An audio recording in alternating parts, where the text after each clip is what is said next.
வணக்கம். உணவே அமிர்தம் நிகழ்ச்சியில உங்களை சந்திக்கிறதுல ரொம்பவே மகிழ்ச்சி. இந்த வாரம் முழுக்க போலியான டயட்டுகளுக்கு மாற்றாக சித்தர்கள் கூறிய உடலுக்கு உறுதி அளிக்கக்கூடிய உணவுகளை தான் பார்த்துக்கிட்டு இருக்கோம். அந்த வகையில் இன்னைக்கு நம்ம என்ன பார்க்க போகிறோம், அதனால் ஏற்படக்கூடிய பயன்கள் என்ன அப்படிங்கிறத டாக்டர் செல்வ சண்முகம் அவர்கள்கிட்ட கேட்டு தெரிஞ்சுக்கலாம். வணக்கம் டாக்டர். வணக்கம் டாக்டர். இன்னைக்கு நம்ம இந்த உடலுக்கு உறுதி அளிக்கக்கூடிய உணவா நம்ம எதை பார்க்க போகிறோம்? இன்னைக்கு குடம்புளி சாறு வச்சு ஒரு புளிசோறு, அதாவது வழக்கமான இது இல்லாமல் மாற்றாக 2-3 விஷயங்கள் மாற்ற போகிறோம். புளிசோறு நீங்கள் சாப்பிட்ருப்பீங்க இல்லையா, புளி சாதம் சொல்லக்கூடியது. அதிலே சாம அரிசியில் பண்ண போகிறோம். ஒரு மாற்றம். 2வது வழக்கமான புளிக்கு பதிலாக குடம்புளி சாறு போட போகிறோம். மிளகாய் போட போகிறதில்ல, மிளகாய்க்கு பதிலாக மிளகு போட போகிறோம். இந்த 3 மாற்றங்கள் தான் அடிப்படை மாற்றங்கள். இதனால் இந்த நீங்கள் சொல்லக்கூடிய அந்த டயட்டுக்கு மாற்றான ஒரு உணவாக இது அமைய போகுது. டாக்டர், நான் நேற்று நம்ம பேசிட்டு போனதுக்கப்புறம் பார்த்தீங்கன்னா நிறைய இன்டர்நெட்லலாம் சர்ச் பண்ணேன். நம்ம பல்வேறு டயட்டுகளை பற்றி இருந்துச்சு. அதில் நீங்கள் குறிப்பிட்டிருந்தீங்க பேலியோ டயட் அப்படிங்கிறத பற்றி. அதில் ஏராளமான நன்மைகள் இருக்கிறதாகவும், அதனால் அவங்க பல வருடக்கணக்கில் அனுபவிச்சுக்கிட்டு இருந்த பிரச்சனைகள்லேருந்து வெளியே வந்ததாகவும் நிறைய தகவல்கள் இருக்குது. இது லைவ்லி எக்ஸ்பீரியன்ஸாகவும் அவங்க சொல்லியிருக்காங்க. அப்போது சில நல்ல விஷயங்கள் நடக்குது அப்படிங்கிறது நல்லது தானே, அதில் என்ன பிரச்சனைன்னு நீங்கள் சொல்கிறீங்க? கேட்குறது நல்ல கேள்வி. இப்போ நிறைய எடுத்துட்டிங்கன்னா, இன்டர்நெட்டில் எடுத்துட்டிங்கன்னா நிறைய தகவல்கள் நமக்கு வருது சேருது. இப்போது அதில் அனுபவித்து அதை நான் சாப்பிட்டுட்ருக்கிறேன் அப்படின்னு சொல்கிறவங்கெல்லாம் கிட்டத்தட்ட 1 ஆண்டுகளுக்கு உட்பட்டு தான் இருக்குது. ஒரு பிரச்சனை அப்படின்னு நம்ம எடுத்துட்டோம்னாச்சுன்னா 1 ஆண்டுக்குள்ளே எக்ஸ்பீரியன்ஸ் பண்ணி நான் அதை சாப்பிட்டதுக்கப்புறம் எனக்கு இவ்வளோ நன்மைகள் கிடைச்சிது அப்படிங்கிறத நம்ம ஒரு கருத்தாகவோ ஒரு ஆய்வு முடிவாகவோ நம்ம எடுத்துக்கவே முடியாது. ஃபஸ்ட்டு விஷயம். 2வது, இது நாள்பட்ட நிலையில் சாப்பிடும்போது என்னென்ன பின் விளைவுகள் வரும் அப்படிங்கிறத நம்ம முதல்ல பார்த்தாகணும். ஒரு 10 வருஷம் கழிச்சு இந்த மாதிரி சாப்பிட்டுட்டே இருக்கிறதுனால என்னென்ன மாற்றங்கள் வரும் அப்படிங்கிறதுக்கான எவிடன்சஸ் நம்மகிட்ட இல்லை. ஆனால் அனுமானத்தின் மூலமாக சில விஷயங்களை நம்மளால யூகிக்க முடியும். சில விஷயங்கள் பார்த்தாச்சுன்னா நல்லது மாதிரி இருக்கும், ஆனால் அதில் பின்னால் என்னென்ன கேடுகள் இருக்குங்கிறது நமக்கு தெரியாது. அதே மாதிரி ஒரு அனுமானத்தின் மூலமாக இதில் பின்னால் இந்தந்த பிரச்சனைகள்லாம் வர்றதுக்கு வாய்ப்பு இருக்குது அப்படிங்கிற அனுமானத்தின் மூலமாக நம்ம அந்த முறையை நம்ம வேண்டாம்னு நினைக்கிறோம்.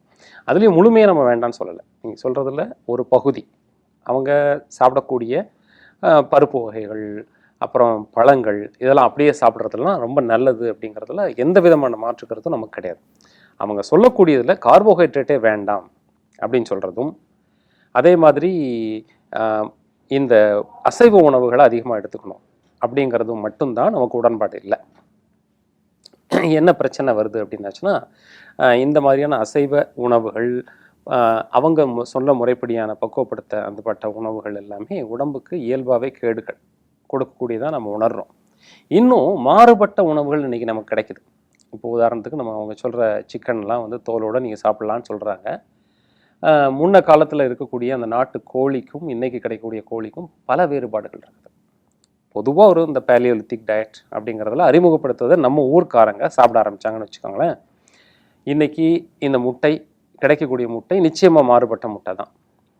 அதுக்கப்புறம் அடுத்தது சிக்கன் எடுத்துட்டோம்னா அது அந்த கோழி அப்படிங்கிறத பொறுத்த வரைக்கும், கோழி பெரும்பாலும் என்ன சாப்பிடுதுன்னு உங்களுக்கு தெரியுமா? கோழி பெரும்பாலும் இயற்கை தாவர உணவுகள் அதிகமாக சாப்பிடுமா, அல்லது மாமிசத்தை சாப்பிடுமா?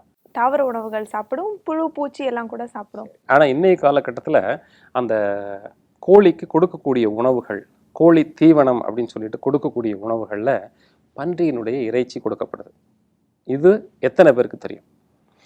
அதே மாதிரி அந்த கொடுக்கக்கூடிய உணவுகளில் நிறைய ஹார்மோன்கள், வேதிப்பொருட்கள் நிறைய கலந்து அந்த கோழிக்கு கொடுக்கப்படுது. அவங்களுடைய எதிர்பார்ப்புலாம் என்னென்னா 30 நாள்லேருந்து 35 நாளுக்குள்ளே 1.5 கிலோ கோழி நமக்கு வரணும். அதுக்காக அதை ஒரு கூண்டுக்குள்ளே போட்டு அடைச்சி அதை கழுத்து மாத்திரம் நீட்டி சாப்பிட்றதுக்கு மாத்திரம்தான் அதுக்கு வழி விடுவாங்க. அது தவிர அது ஓடுறதுக்கோ ஆடுறதுக்கோ அதுக்கு எந்த விதமான இதுவும் கிடைக்காது. அந்த மாதிரி ஒரு கொடுமைப்படுத்தப்பட்டு அந்த கோழியை வளர்க்குறாங்க. வளர்ந்து கிடைக்கக்கூடிய அந்த சிக்கன் மூலமாக நம்ம சாப்பிடக்கூடியது எல்லாமே உடம்புக்கு கேடு கிடைக்கும். சின்ன வயசுலேயே பெரியவளாயிடுறது, ஆண்களுக்கு ஆண் தன்மை குறைகிறது, போதுமான ஊட்டம் கிடைக்கும்னு சொல்லிட்டு சாப்பிடக்கூடியதெல்லாம் தேவையில்லாத கொழுப்புக்களை உடம்புல கொடுக்கறது. இந்த மாதிரியான ஒரு நிலையில் இந்த உணவுகளை நம்ம பின்பற்றணும் அப்படின்னு வச்சுக்கோங்களேன், அது அந்த கேவ்மேன் டயட், அதாவது குகை மனிதர்களுடைய சாப்பாடு கிடையாது. நிச்சயமாக நஞ்சு உணவாக தான் இருக்குது. அதனால அதை நம்ம தவிர்க்கிறோம். இப்போ இந்த குடம்புளி சாமைச்சோறு நம்ம செய்ய போகிறோம். இந்த குடம்புளியில் என்ன பலன் டாக்டர் இருக்கு? குடம்புளி பொறுத்த வரைக்கும் நம்ம இந்த சாதாரண புளியிலேருந்து மாறுபட்ட தன்மை தான் அதில் இருக்குது. இந்த குடம்புளிச்சாறில் பல நன்மைகள் இருந்தாலும் இதை நம்ம எதுக்காக இந்த இடத்துல சொல்கிறோம் அப்படின்னாச்சுன்னா, உடல் எடை குறைக்கிறதுக்கு இது உதவியாக இருக்குது. இதில் இருக்கக்கூடிய ஒரு சிறப்பு வாய்ந்த ஒரு அமிலம் அப்படிங்கிறது உடம்பு எடையை குறைத்து அந்த குறைக்கிறதுக்கு தகுந்த மாதிரி எந்த விதமான பாதிப்புகளையும் உடம்புல ஏற்படுத்தாமல் பாதுகாக்கிறதுக்கு அந்த குடம்புளி உதவியாக இருக்குது. அதனால நம்ம என்ன சொல்லுவோம்னா, குடம்புளி சாறு எடுத்து கொஞ்சம் மிளகு கலந்து கொஞ்சம் சாப்பிடுங்க, அல்லது பனை வெல்லம் கலந்து சாப்பிடுங்க அப்படின்லாம் சொல்லுவோம். இதை நம்ம சாறு மாதிரி பண்ணி ஒரு புளி சாதம் மாதிரி பண்ணிட்டோம் அப்படின்னாச்சுன்னா, இது வயிறு நிறைக்கிறதுக்கும் எந்த கேடும் ஏற்படுத்தாமல் உடம்பை பலப்படுத்துறதுக்கும் எடை குறைக்கிறதுக்கும் உதவியாக இருக்கும். நிச்சயமா டாக்டர், இதை நான் செஞ்சு பார்த்துட்டு எப்படி இருக்குன்னு சுவைச்சு பார்த்துட்டு வந்து உங்க கூட பேசுகிறேன்.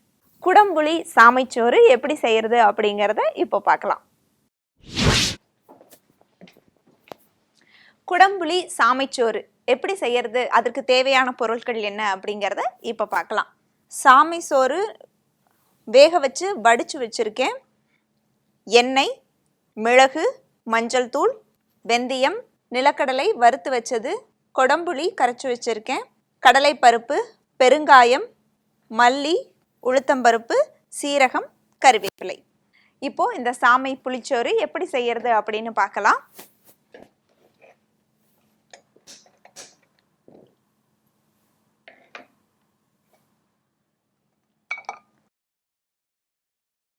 முதல்ல இந்த புளிசோறுக்கு நம்ம ஒரு பொடி அரைச்சி வச்சுக்கலாம். அதுக்கு தேவையான பொருட்கள் என்ன அப்படிங்கிறத நான் சொல்கிறேன். கடலைப்பருப்பு கொஞ்சம், மல்லி, வெந்தயம், மிளகு காரத்துக்கு, சீரகம். இது எல்லாத்தையும் நம்ம ஃபஸ்ட்டு வறுத்து பொடி பண்ணி வச்சுக்கலாம்.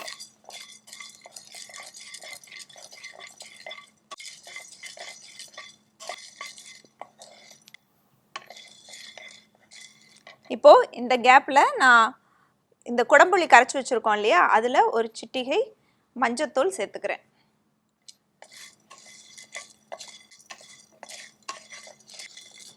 இப்போது இதையெல்லாம் நம்ம வறுத்துட்டோம். இதை பொடி பண்ணுறதுக்கு நல்லா ட்ரையான ஜாரில் இதை போட்டு பொடி பண்ணிக்கலாம்.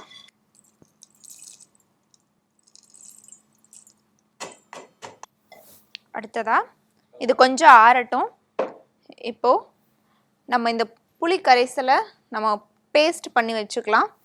கொஞ்சம் எண்ணெய் சேர்த்துக்கிட்டு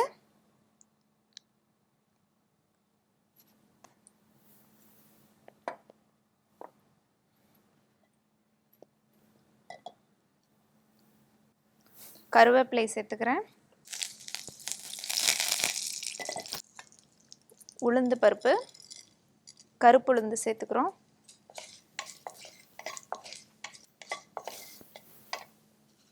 வேர்க்கடலை, வறுத்த வேர்க்கடலை சேர்த்துக்கிறோம். இதில் ஒரு சிட்டிகை பெருங்காயம் சேர்த்துக்கலாம். இப்போது இதெல்லாம் நல்லா வதக்கினதுக்கப்புறமா இந்த கரைச்சி வச்சுருக்கிற புளி, இதில் நான் மஞ்சள் சேர்த்து வச்சுருக்கேன், இதை சேர்த்துக்க போகிறேன்.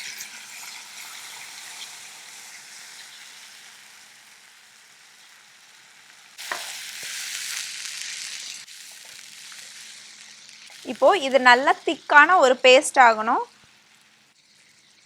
இது கொதிக்கட்டும். இப்போது இந்த நேரத்தில் நம்ம இந்த பொடியை அரைச்சி வச்சுக்கலாம்.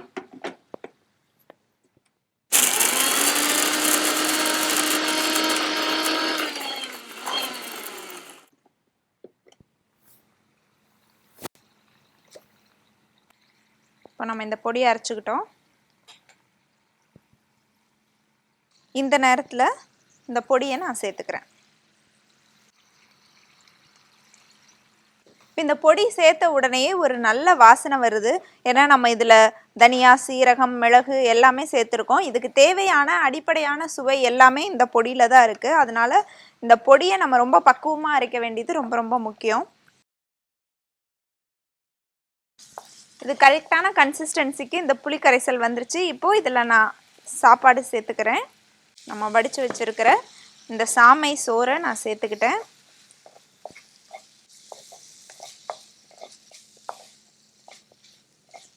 இப்போது நமக்கு சாமை கொடம்புளிச்சோறு தயாராகிடுச்சு. நான் இந்த சாப்பாடு சமைக்கும் போதே பார்த்தீங்கன்னா அதில் உப்பு சேர்த்துருந்தேன். அதனால இப்போ நான் உப்பு சேர்க்கலை. நீங்கள் ஒருவேளை அரிசியில் உப்பு சேர்க்கலை அப்படின்னா இதில் நீங்கள் உப்பு சேர்த்துக்கலாம். நம்ம அந்த புளி கரைசலை வந்து கொதிக்க விட்டோம் இல்லையா, அந்த ஸ்டேஜில் நீங்கள் கல் உப்பு சேர்த்துக்கலாம்.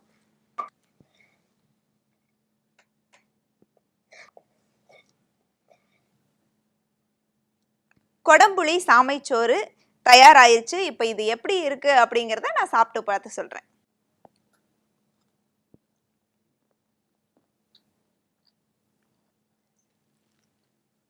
ரொம்பவே நல்லா இருக்குங்க. அந்த பொடியுடைய சுவை ரொம்ப அருமையாக இருக்குது. சாதாரணமாக நம்ம புளிசோறு சாப்பிட்ருப்போம்.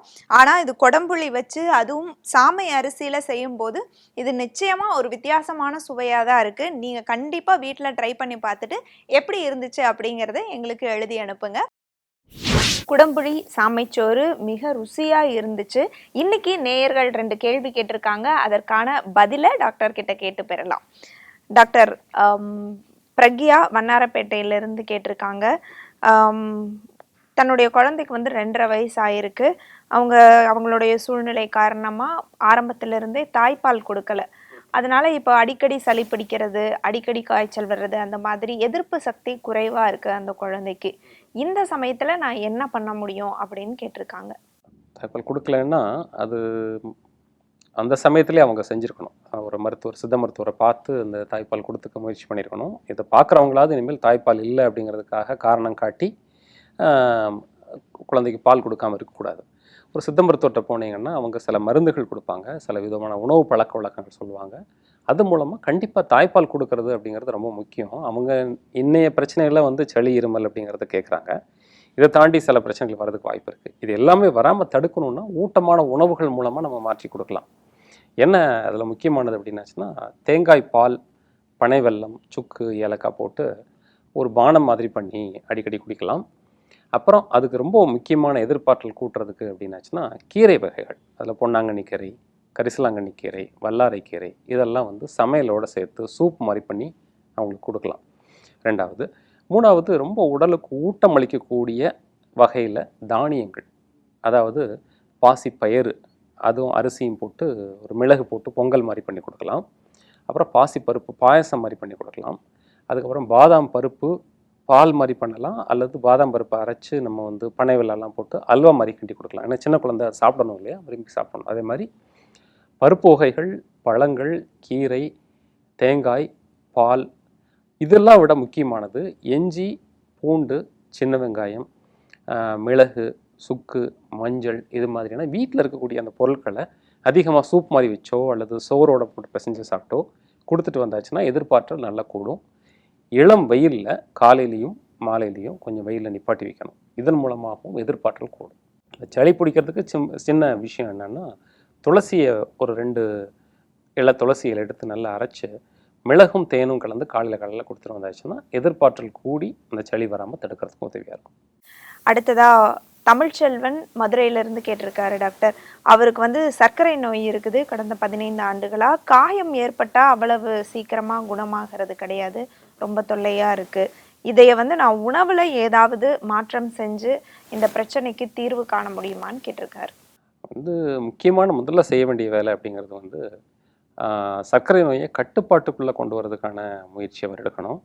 அவர் இயற்கையான கீரைகள், காய்கறிகள், பயிர் வகைகள் இதெல்லாம் கொஞ்சம் அதிகப்படுத்தி சாப்பிட்றதன் மூலமாக அந்த சர்க்கரை நோய் கட்டுப்பாட்டுக்குள்ளே கொண்டு வரணும்.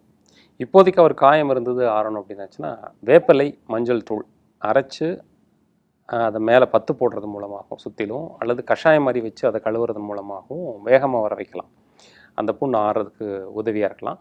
பெரும்பாலும் இயற்கையான அந்த மூலிகையில கொண்டு செய்யக்கூடிய களிம்புகள், தைலங்கள்லாம் நிறைய இருக்குது.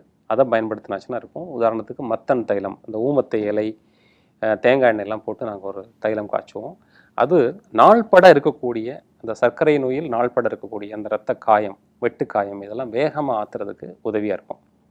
இது மாதிரி இயற்கையான மூலிகைகளாலேயே அந்த இதை வந்து குணப்படுத்தி சீக்கிரமாக ஆர வைக்க முடியும். ஆனால் அடிப்படையில் அவர் சர்க்கரை நோயை கட்டுப்படுத்துறதுக்கு வேகமாக முயற்சி எடுக்கணும். நிச்சயமா டாக்டர், இது எல்லாருக்குமே பயனுள்ள ஒரு பதிலாக இருந்திருக்கும். மீண்டும் நம்ம நாளைக்கு சந்திக்கலாம் டாக்டர். வணக்கம். வணக்கம்.